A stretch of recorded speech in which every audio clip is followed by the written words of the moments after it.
Willie D. Live. What's up, family?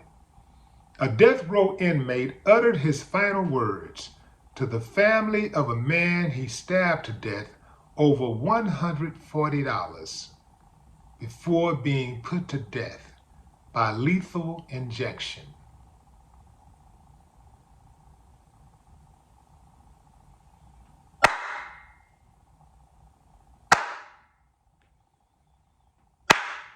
I ain't got no problem with that. Now, full transparency, I'm actually against the death penalty. I clapped for justice for the family. The reason why I'm against the death penalty is because they get it wrong too much. Too many innocent people die, get caught up in the collateral damage of death row. Too many people have been exonerated. Way too many.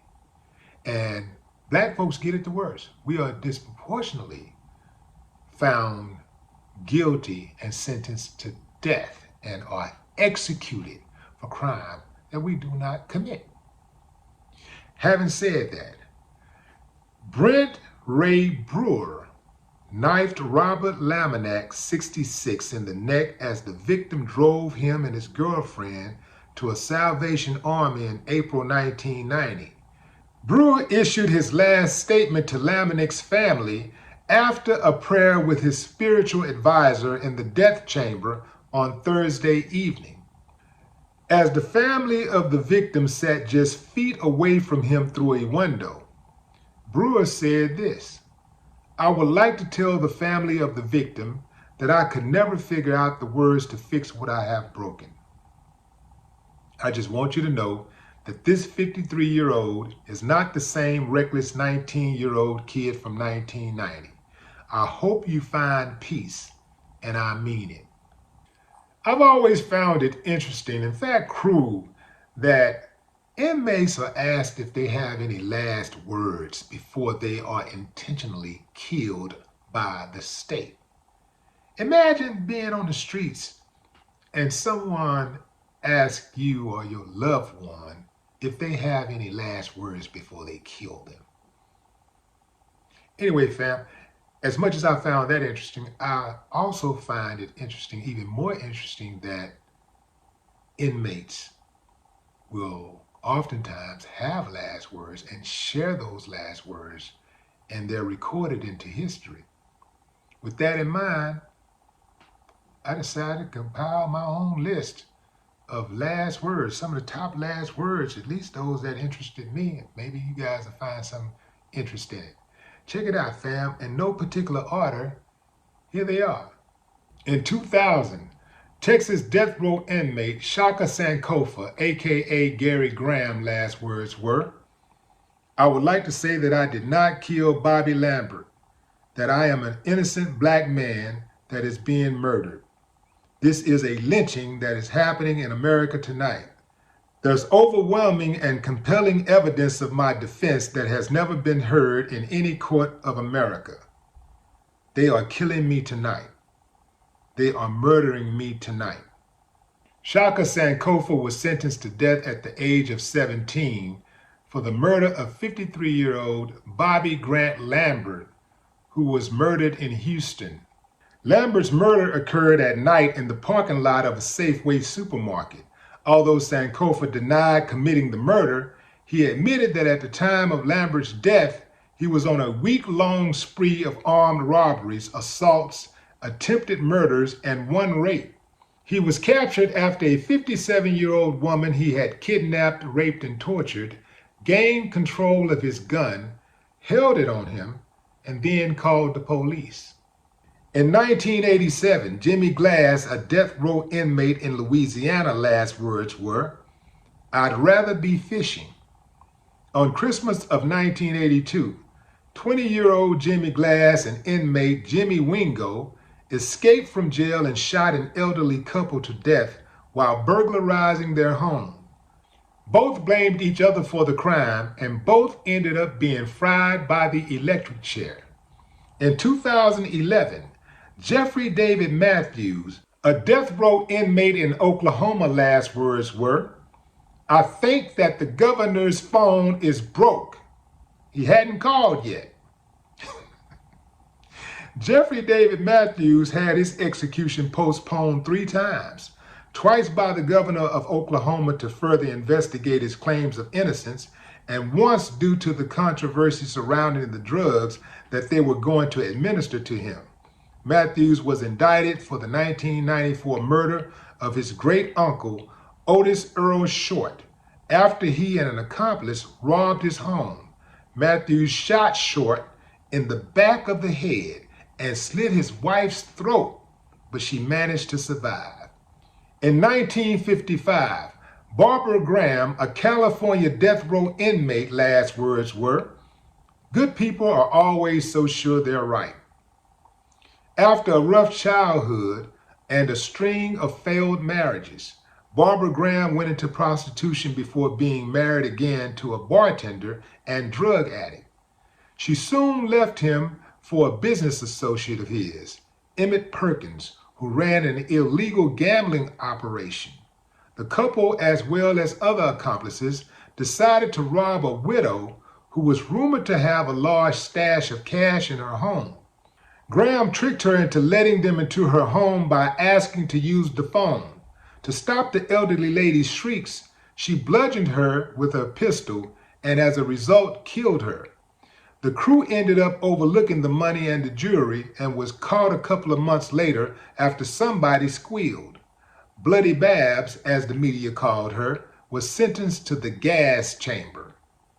In 2007, James Lewis Jackson, a Texas death row inmate, last words were, "Warden, murder me. I'm ready to roll. Time to get this party started." In 1995, James Lewis Jackson married Sharon Jackson and became a father to 2 stepdaughters. Due to heavy drug use, he had trouble keeping a job.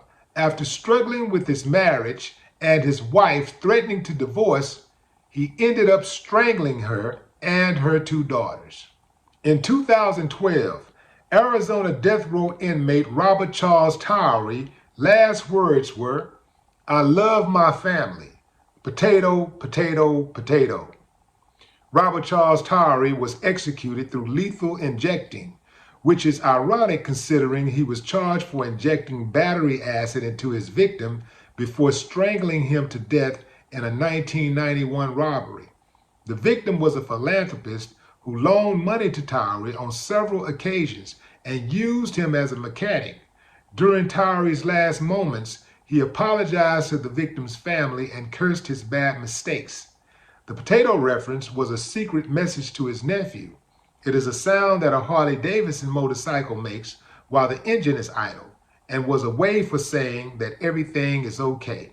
In 1887, Illinois death row inmate George Engel, last words were, "Hooray for anarchy. This is the happiest moment of my life." George Engel was a German immigrant who lost faith in the political process and joined the International Working People's Association. In 1886, a big rally full of anarchists and labor activists turned violent when a bomb was thrown at the police, killing 7. Although nobody knew who threw it and Engel was at home playing cards, he was convicted for murder and went to the gallows. In 2002, Florida death row inmate Aileen Wuornos' last words were, "I'd just like to say I'm sailing with the rock and I'll be back like Independence Day with Jesus June 6th, like the movie, Big Mothership and all. I'll be back." With a father who was a child molester and hung himself in jail, and a mother who abandoned her to the care of her grandparents, Aileen Wuornos' childhood was a troubling one. By the age of 12, she was involved in drugs and sex. Later on, she became a prostitute. She started her killing spree in 1989, murdering 7 men. She claimed she killed them out of self-defense, but in the end, she was sentenced to death by lethal injection. The movie Monster was inspired by her life. In 1966, Oklahoma death row inmate James French's last words were, "How about this for a headline for tomorrow's paper? French fries." In 1958, James French murdered a driver who picked him up from hitchhiking. While serving his life sentence, he decided he didn't want to live anymore, but he was too afraid to take his own life. So guess what he did, fam? He killed his cellmate to compel the state to execute him by electric chair. Woo! In 1992, Texas death row inmate Johnny Frank Garrett, last words were, "I'd like to thank my family for loving me and taking care of me, and the rest of the world can kiss my ass." In 1995, Oklahoma death row inmate Thomas J. Grasso last words were, "I did not get my SpaghettiOs, I got spaghetti. I want the press to know this." Thomas Grasso received the death sentence for strangling an elderly woman with Christmas lights during a robbery, and 6 months later, murdering an elderly man to steal his Social Security check. Although his last meal included 4 dozen steamed mussels and clams, a Burger King double cheeseburger, a half dozen barbecued spare ribs, and 2 strawberry milkshakes, he was disappointed that they substituted spaghetti for SpaghettiOs. In 1921, Illinois death row inmate Grover Cleveland Redding last words were, "I have something to say, but not at this time."